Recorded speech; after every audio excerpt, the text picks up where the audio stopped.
Shalom, children. Our story begins today, when a crowd of people were sat listening to Yeshua teaching. They received what he had to say with great joy. Yeshua went on to warn them about the Pharisees and their hypocrisy. Children, do you remember what that word means?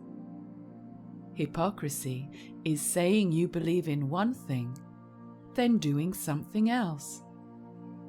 Yeshua said, "Beware of the scribes who like to walk around in their distinguished robes and have everybody greet them in the marketplace.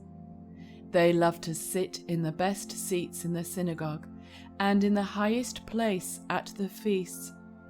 They dazzle everyone with their long prayers, and as such, they will receive the most severe judgment." You see, children, on the outside, they appeared to love Adonai very much, but sadly on the inside, in their hearts, they loved themselves and their positions in society far more. It was because they were so worried about losing their influence on the people. They wanted to have Yeshua arrested and so stop him teaching against them. In the women's court, in the set-apart place, there was an area called the treasury. Here there were several trumpet-shaped vessels where people could bring money to offer as a gift towards the different needs of the temple. Yeshua was sat opposite the treasury, watching how the rich people came along and put lots of coins into the pots. There would have been quite a noise from all the money dropping in. Have you ever heard someone say, "Stop sounding your own trumpet," when a person is boasting about how good they are? This saying may well have come from the sound it made when coins were dropped into those trumpet-shaped containers. A person wanting to show off could drop lots of coins in, making a very loud clatter. A widow came along who was very poor. She went up to the collection pot and dropped in 2 coins. Yeshua called his taught ones over to him and told them what he had just observed. He said, "Truth I say to you, this poor widow has given more than anyone else." Now you may be thinking, how can 2 coins be worth more than all the money the rich people put in? Yeshua explained to his disciples, the rich people put in what is spare and left over, but the poor woman had given everything she had. Therefore the 2 coins were worth more to the woman than the gifts were worth to the rich people.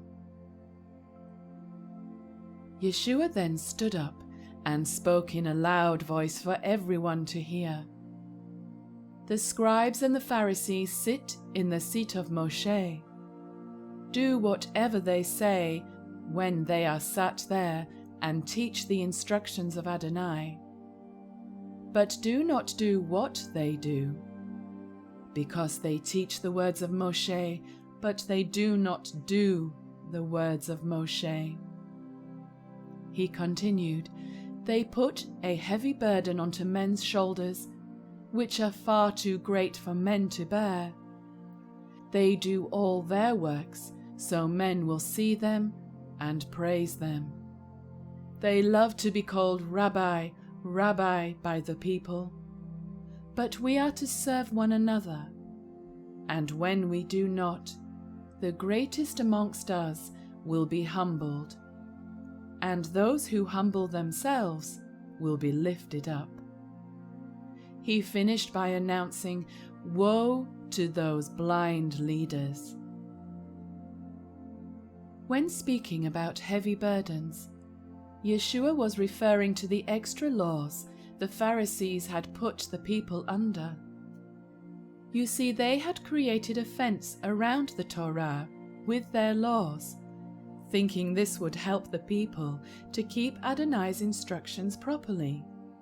But remember, Yahweh had said, "Whatever I command you, be careful to observe it. You shall not add to it, nor take away from it." The Father's commandments were never meant to be a heavy load for us to carry. The disciple Yohanan wrote, "For this is the love of God, that we keep his commandments, and his commandments are not burdensome." And neither were they supposed to be too difficult for us to understand. I am reminded of the book of Devarim, where it talks about Adonai's mitzvot. "It is not in heaven that you should say, 'Who will ascend into heaven for us and bring it to us, that we may hear it and do it?' Nor is it beyond the sea that you should say, 'Who will go over the sea and bring it to us that we may hear it and do it?' But the word is very near to you, in your mouth and in your heart, that you may do it." One thing we can learn from today's story is if we are not sure what to do in a situation, we can read the scriptures for help and guidance. King David wrote, "Your word is a lamp unto my feet and a light to my path." Well, children, that is the end of our story for today. So we will see you next time for another exciting journey in the life of Yeshua. Shalom.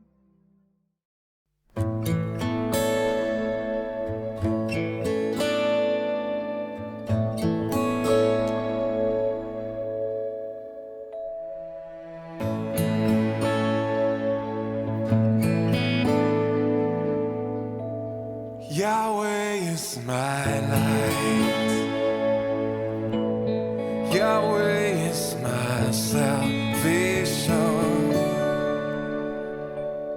Yahweh is my strength, the strength of my life.